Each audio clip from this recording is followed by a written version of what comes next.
Assalamualaikum warahmatullahi wabarakatuh. Salam sejahtera untuk kita sekalian. Kita bertemu di podcast Rangkum, berbicara tentang hukum.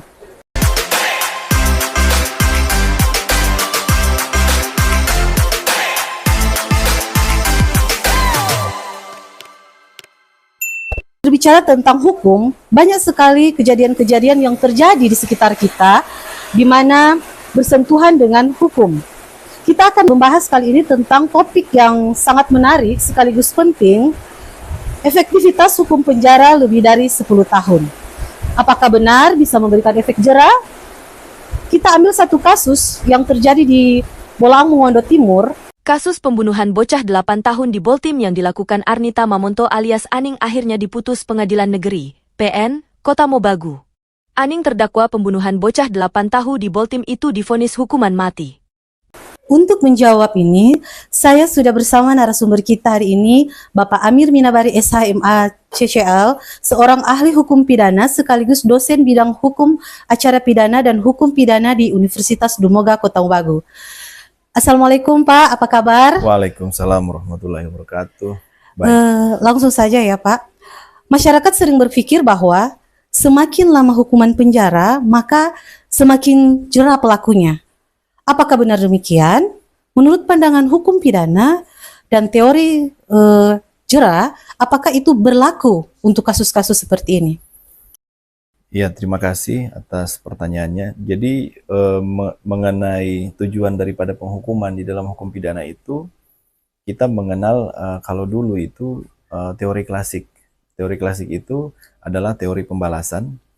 Namun teori itu sudah ditinggalkan karena teori itu hanya menitik beratkan pada pembalasannya, tidak pada tujuan penghukuman itu sendiri. Nah, di hukum pidana modern saat ini ada 3 setidaknya tujuan daripada pemidanaan itu. Yang pertama korektif. Korektif itu bagaimana hukuman yang diberikan itu dapat memperbaiki si pelaku, sehingga diharapkan si pelaku bisa berubah, karena korektif itu bertujuan untuk memperbaiki si pelaku. Kemudian ada juga restoratif. Restoratif itu tujuannya adalah bagaimana mengembalikan kerugian daripada si korban kejahatan. Dia setidaknya dapat dikembalikan ke keadaan semula sebagaimana sebelum kejahatan itu terjadi padanya. Yang ketiga, tentu saja rehabilitatif. Rehabilitatif itu bagaimana selain mengoreksi si pelaku ini, juga direhabilitasi agar nanti si pelaku itu dapat kembali ke masyarakat, dapat bersosialisasi kembali ke masyarakat, di tengah-tengah masyarakat, menjadi lebih baik lagi dari sebelumnya, sehingga diharapkan tidak akan mengulangi perbuatan yang telah dilakukannya tersebut. Demikian mungkin beberapa teori dari pemidanaan. Dalam kasus ini Pak, apakah hukuman lebih dari 10 tahun ataukah hukuman mati itu sudah cukup efektif untuk menurunkan angka residivis, atau justru kita masih banyak menghadapi pelaku pembunuhan? Iya, seperti yang saya singgung tadi, memang lamanya atau berat ringannya pemidanaan itu sebenarnya tidak semata-mata digantungkan pada tujuan pembalasan, tapi harus melihat tadi apakah hukuman ini dapat memperbaiki si pelaku, apakah hukuman ini dapat juga memperbaiki keadaan korban misalnya, terus apakah hukuman ini juga setimpal atau sudah patut dijatuhkan dengan sesuai dengan perbuatannya. Itu sebenarnya yang perlu dilihat. Jadi bukan lagi melihat seberapa berat hukuman yang diberikan, tapi harus melihat tadi tujuan pemidanaan yang modern itu. Karena kalau kita hanya menitik beratkan pada seberapa berat hukuman yang diberikan, maka kita tidak atau kita mengesampingkan tujuan dari pemidanaan itu sendiri. Jadi kita tidak memperdulikan misalnya setelah dia menjalani hukuman ini, apakah si pelaku ini kemudian akan menjadi orang yang baik dari sebelumnya atau tidak, karena kita tidak peduli soal itu begitu. Jadi sebenarnya menghukum orang itu harus ada tujuannya, begitu. Tujuannya adalah untuk mengoreksi dia dan untuk merehabilitasi dia agar kembali ke masyarakat dengan jauh lebih baik lagi daripada yang sebelumnya. Di samping itu, bagaimana memulihkan keadaan korban. Itu yang paling penting daripada sekedar kita melihat seberapa berat hukuman yang diberikan padanya. Itu sama saja kita kembali lagi ke zaman klasik, yaitu menitik beratkan pada pembalasan, begitu. Iya Pak, menarik sekali Pak. Kalau kita bandingkan dengan negara-negara lain Pak, apakah perbedaan pendekatan dalam memberikan efek jerah Pak? Justru di negara-negara lain seperti Eropa maupun Amerika memang titik beratnya itu adalah bukan pada penjarahan, bukan pada pembalasan, tapi sama seperti tadi, bagaimana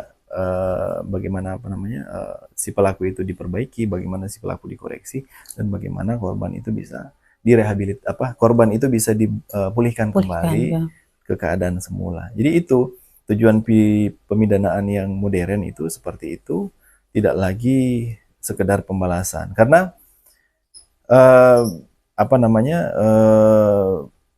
efek jerah itu adalah bagian daripada aliran klasik tadi, bagian daripada aliran pembalasan. Karena bagaimana kita membuat orang itu jerah, kita memberikan nestapa ke orang tersebut tanpa memikirkan hal-hal lainnya. Sebagai contoh misalnya di Brasil itu orang dalam narapidana itu yang di dalam penjara itu, dia bisa mendapatkan pengurangan hukuman, pengurangan masa tahanan, pengurangan masa penjaranya, masa pidananya itu dengan cara dia diberikan target misalnya membaca satu buku,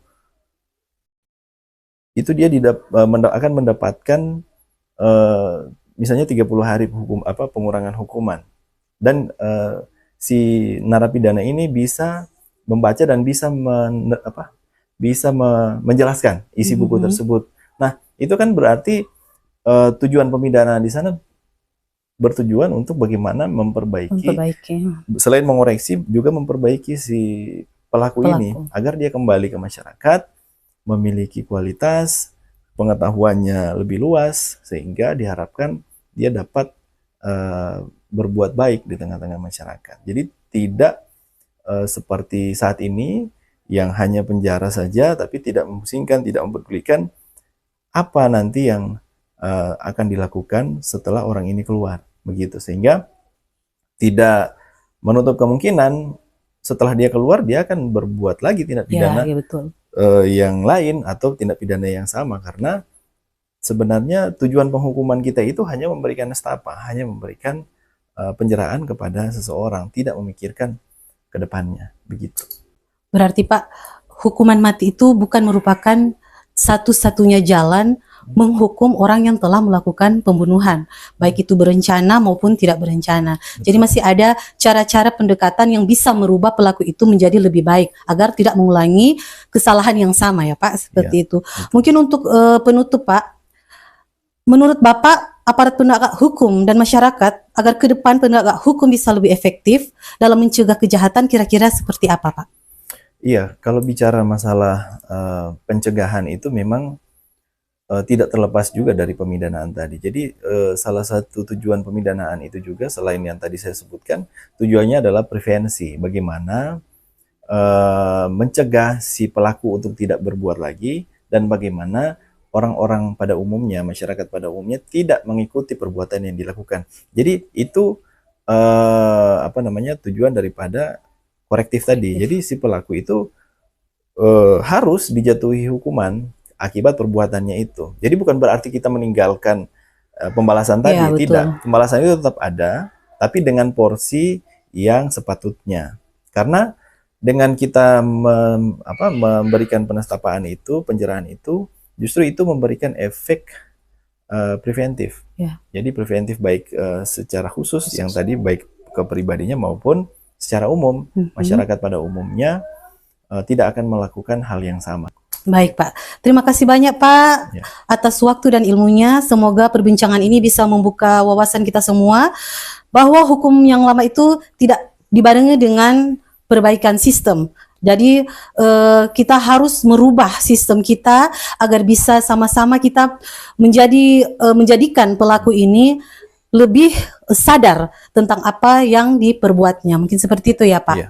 Terima kasih banyak Pak. Hukum bukan hanya soal menghukum, tapi juga soal memperbaiki. Karena pada akhirnya keadilan sejati adalah ketika pelaku sadar, korban dihargai, dan masyarakat terlindungi. Nantikan podcast kami di bincang-bincang hukum lainnya yang lebih menarik lagi. Saya Sri Rezeki Mono Arfa undur diri. Wassalamualaikum warahmatullahi wabarakatuh.